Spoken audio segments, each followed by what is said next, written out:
Latest టెక్నాలజీతో చిన్న injection తో నన్ను పూర్తి ఆరోగ్యవంతురాలను చేశారు. Elite spine and pain management centre, Manikonda, Dilsukh Nagar. కూసే కోళ్ళన్నీ కూడా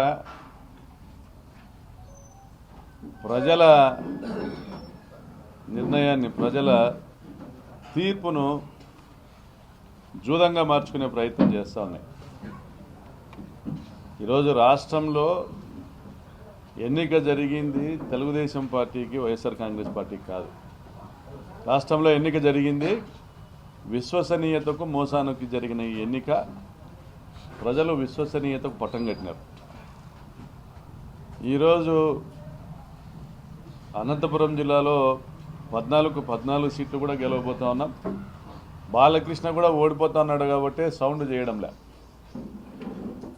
బాలకృష్ణ ఆల్రెడీ చాప చుట్టి జెండా ఎత్తేసినాడు. మరి బాలకృష్ణ ఓడిపోతా ఉన్నాడు, కుప్పంలో చంద్రబాబే ఓడిపోతా ఉన్నాడు, పిఠాపురంలో పవన్ కళ్యాణే ఓడిపోతా ఉన్నాడు. 164 సీట్లు గెలవబోతా ఉన్నాం. మరి మే 4న కేవలం 4 సీట్లకు పరిమితం కాబోతా ఉన్నాడు చంద్రబాబు నాయుడు. సింహం విదేశాలకు పోయింది, 1వ తేదీ దిగుతారు. 4వ తేదీ జూలు విదిలించబోతా ఉంది. 4 సీట్లకే తెలుగుదేశం పార్టీ పరిమితం కాబోతా ఉంది. జనసేన బీజేపీ కలిసి మరొక 7 సీట్లు, జనసేన బీజేపీ కలిపి మరో 7 సీట్లు. మరి ఇంతలా వార్ వన్ సైడ్ అయితే, మరోవైపున తెలుగుదేశం పార్టీ వాళ్ళు ఏదైతే చంద్రబాబు నాయుడు వారసులు ఉన్నారో, 2 ఔన్సులు వేయాలా, పేకాడి పడుకోవాలని చంద్రబాబు నాయుడు ఏదైతే ఒక సందేశం ఇచ్చినాడో దాన్ని ఫాలో అవుతున్నటువంటి జూదగాళ్ళు టీడీపీ పార్టీకి సంబంధించిన వాళ్ళందరూ కూడా ప్రజల్ని పేకాడేసుకున్న వాళ్ళు గతంలో, ఇప్పుడు ఎన్నికల్లో పోగొట్టుకున్న డబ్బును సంపాదించుకోవడానికి ఒక హైప్ క్రియేట్ చేస్తా. తెలుగుదేశం పార్టీ గెలవబోతా ఉంది, మంత్రివర్గంలో స్థానాలు వారికి వీరికి, ఈరోజు రేపు కటౌట్లు, ఈ హైప్ క్రియేట్ చేస్తూ తెలుగుదేశం పార్టీకి సంబంధించినటువంటి చోటామోటా నాయకులందరికీ కూడా ఆశ కల్పించి వాళ్ళు అప్పులు చేసి పందాలు కట్టేటట్లు తీసుకొస్తా ఉన్నారు. మరి అటువైపు వైఎస్ఆర్ కాంగ్రెస్ పార్టీ తరఫున పందాలు కట్టేది కూడా ఎన్నికల్లో ఓడిపోతా ఉన్నటువంటి వాళ్ళ అభ్యర్థులే బినామీల చేత. ఎన్నికల్లో పోగొట్టుకున్న డబ్బుల్ని సంపాదించుకోవడానికి వైఎస్ఆర్సీపీ తరఫున పోటీలు వాళ్ళే పెడతా ఉన్నారు, పందాలు వాళ్ళే కాస్తూ ఉన్నారు. ఇటువైపు ప్రచారము తెలుగుదేశం పార్టీకి గెలవబోతా ఉందనేసి ప్రచారం చేసి తమ పార్టీ క్యాడర్కి సంబంధించినటువంటి, తమ పార్టీ కార్యకర్తలకు సంబంధించినటువంటి డబ్బులను కొట్టేయడానికి తెలుగుదేశం పార్టీ అభ్యర్థులు చేస్తున్నటువంటి కుట్ర ఇదంటే పాము తన గుడ్లను తానే మింగినట్లు. మరి ఈరోజు ఎన్నికల్లో ఎక్కడ పోయినా కూడా వైఎస్ఆర్సీపీ అభ్యర్థులందరూ కూడా జగనన్న చేసిన పథకాల గురించి చెప్పి ఓట్లు అడిగాం. అన్నం పెట్టిన జగన్మోహన్ రెడ్డి గారిని గెలిపించమని ఓట్లు అడిగాం. మరి తెలుగుదేశం పార్టీ అభ్యర్థులందరూ కూడా వైసీపీ అభ్యర్థులు మమ్మల్ని తిడతా, మేము అధికారంలోకి వస్తే తొక్కుతాం, తోలు తీస్తాం, పెడతాం అనేసి వాళ్ళ వీరాంగాలతో ఎలక్షన్ ప్రచారం మమ అనిపించినారు తప్ప కనీసం చంద్రబాబు నాయుడు ఎజెండా గురించి కానీ, చంద్రబాబు నాయుడు ఏదైతే ప్రకటించినటువంటి సూపర్ 6 గురించి కానీ మాట్లాడేటువంటి ధైర్యం కూడా చేయలేదు. ఎందుకంటే వాళ్ళకే నమ్మకం లేదు చంద్రబాబు నాయుడు పచ్చి మోసగాడనేసి.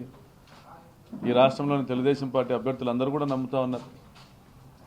చంద్రబాబు నాయుడే పథకాలు ఏం లేవు, ఎట్లయినా అమరావతిలో ఇన్వెస్ట్ చేద్దాం, మంచి రిటర్న్స్ వస్తాయి అని కూడా మాట్లాడినటువంటి ఒక ఆడియో కూడా వైరల్ కావడము,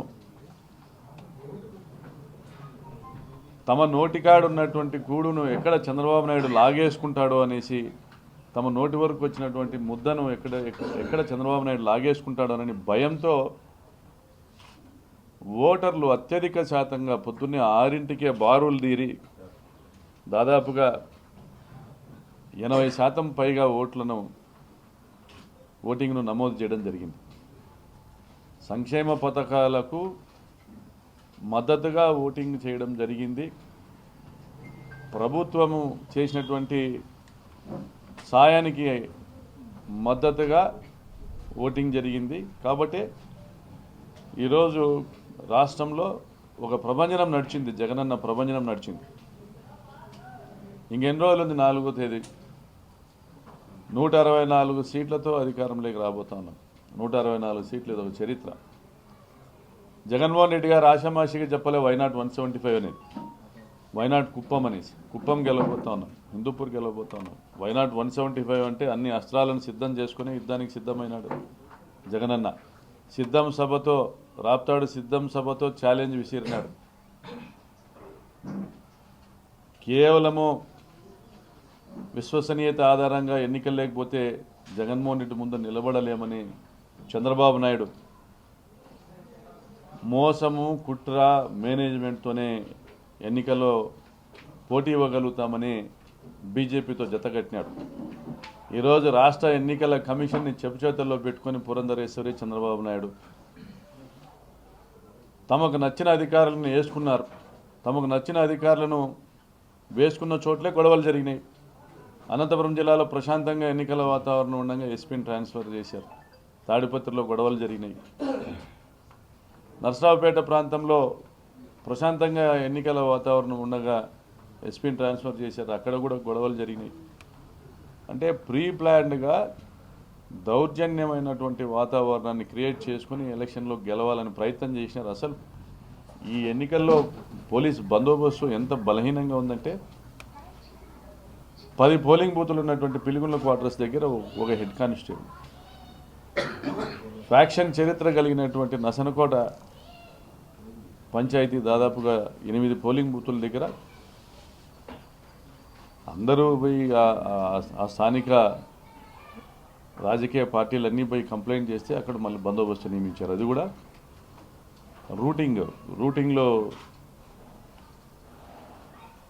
రూటింగ్లో తిరిగేటువంటి ఒక ఆఫీసర్ని పెట్టారు. అంటే ఎంత పేలవంగా బందోబస్తుతో ఎన్నికల్లో మేనేజ్మెంటు పీఓల్ని, ఏపీఓల్ని లోబర్చుకొని ఎన్నికలు చేయాలనేసి అన్ని డబ్బులతో, ప్రలోభాలతో ఓటర్లని కొనాలా, వైఎస్ఆర్సీపీ నాయకుల్ని కొనాలా, ఏజెంట్లను కొనాలని ఎన్నెన్నో కలలు కానీ ఎలక్షన్లు చేశారు తప్ప గెలుస్తామని ఆశ ఎప్పుడూ లేదు తెలుగుదేశం పార్టీ కానీ చంద్రబాబు నాయుడు కానీ. అందుకే ప్రతి జిల్లాలో కూడా 3-4 సీట్లు అమ్ముకున్నాడు. 3-4 సీట్లు అమ్ముకొని ఆ డబ్బులతో ఎలక్షన్లు చేసినాడు. డబ్బున్నోడికే సీట్ ఇచ్చాడు. మరోవైపు జగన్మోహన్ రెడ్డి గారు టిప్పర్ డ్రైవర్కి టికెట్ ఇచ్చి ఎమ్మెల్యేని చేయించుకుంటా ఉన్నారు. మరోవైపు ఉపాధి హామీ కూలీని ఎమ్మెల్యేని చేస్తూ ఉన్నారు. బీసీలని, ఎస్సీలని, మైనారిటీలని, ఆర్థికంగా బలహీనంగా ఉన్న వాళ్ళని ఎన్నికల్లో నిల్చోబెట్టి గెలిపించుకుంటా ఉన్నాడు. మరి ఈరోజు అనంతపురం జిల్లాలో కానీ రాష్ట్ర వ్యాప్తంగా కానీ జూదం నిర్వహిస్తున్నటువంటి తెలుగుదేశం పార్టీ పెద్దల్ని నమ్మి మీ డబ్బుల్ని పోగొట్టుకోవద్దని తెలుగుదేశం పార్టీ కేడర్కి చెప్తాను. గెలిచేది మేమే. ఈ జిల్లాలో 14 గెలుస్తున్నాం, రాప్తాడు గెలవబోతా ఉన్నాం, 14 సీట్లు గెలవబోతా ఉన్నాం. పోయిన ఎలక్షన్లో దెబ్బతిన్నారు, కోట్లు పందాలు కట్టినారు. పోయిన ఎలక్షన్లో దెబ్బతిన్నారు. మళ్ళీ ఇప్పుడు మిమ్మల్ని దెబ్బతీసి మీరు మళ్ళీ మీ కుటుంబాలను దెబ్బతీసుకునే పరిస్థితి తెచ్చుకోవద్దండి. మీకు ఏదున్నా కూడా 4వ తేదీ వరకే ఎంజాయ్ చేయండి. 4వ తేదీ వరకు ఫుల్ ఎంజాయ్ చేయండి. మేము వస్తున్నాం కలగనండి. ఆ కళల్లోనే బతకండి 4వ తేదీ వరకు. 4వ తేదీ మధ్యాహ్నం 12ంటికి నేల మీదకి దిగిరండి. వాస్తవాలు ఎప్పుడు కూడా ధర్మమే జయిస్తుంది, జగనన్నే గెలుస్తాడు. మరిన్ని వీడియోస్ కోసం ఛానల్ ని సబ్స్క్రైబ్ చేయండి. లేటెస్ట్ అప్డేట్స్ కోసం వాట్సాప్ ఛానల్ ని ఫాలో చేయండి. అండ్ లింక్ డిస్క్రిప్షన్ లో ఉంది.